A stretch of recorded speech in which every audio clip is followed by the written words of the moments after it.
Hello everyone, welcome back to this Azadi Ka Amrit Mahotsav series, and today's topic is Rani Gindliu. A very prominent name, of course, from history from below, and a name that has been in news for some reason in the recent past, and we can expect a question on it as well.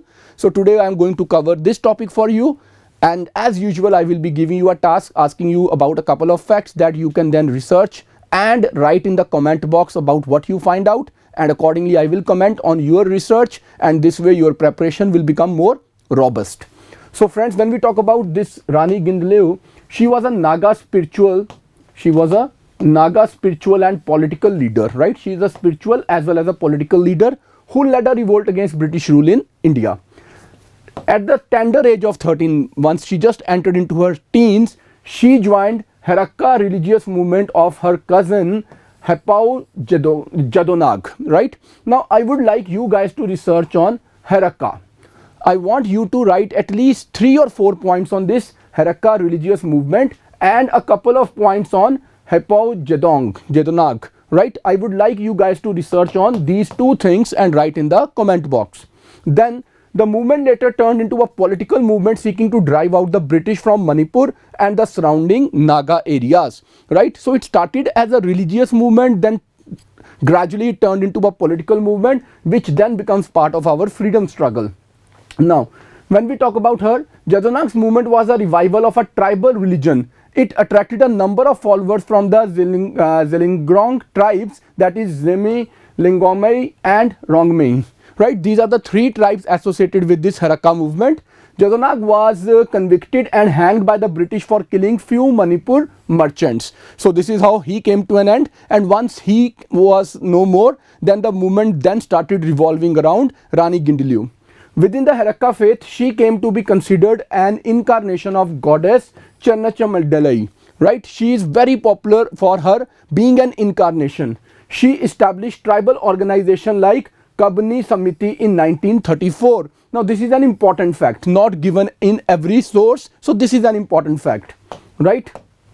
Moving further, many rebels proclaimed her and Jadonag to be their inspiration in refusing to pay taxes to the British. Now when we say refusing to pay taxes to the British, so we can see the origin of something like CDM here.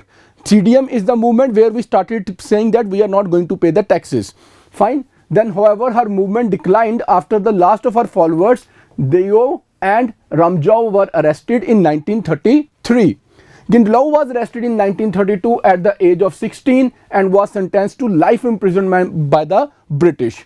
Now, when she was arrested, Assam Rifles contingent headed by Captain MacDonald launched a surprise attack on 17th October 1932, and Gindliu, along with her followers, was arrested without any resistance near Kenoma village. Now this is a place where she was arrested. This is the person involved in her arrest, and the action was taken by Assam Rifles, right? Then Jawaharlal Nehru met her at Shillong jail in 1937 and promised to pursue her release. His statement published in Hindustan Times at that time is an important statement. Described Gindliu as daughter of the hills. Now you can be asked who called her daughter of the hills. So it was by Pandit Nehru, daughter of the hill, and he gave her the title of Rani or Queen of her people, right? Nehru wrote to the British MP Lady Astor to do something for the release of Rani Gindliu, but the Secretary of State for India rejected her request, stating that trouble may rise again if Rani was released. So Pandit Nehru made genuine efforts for her release. Now we all know that in 1946 interim government was formed, right? So when this interim government was formed under Pandit Jawaharlal Nehru in 1946, right, then Rani Gindliu was released on Prime Minister Nehru's orders from Tura jail, having spent 14 years in various prisons.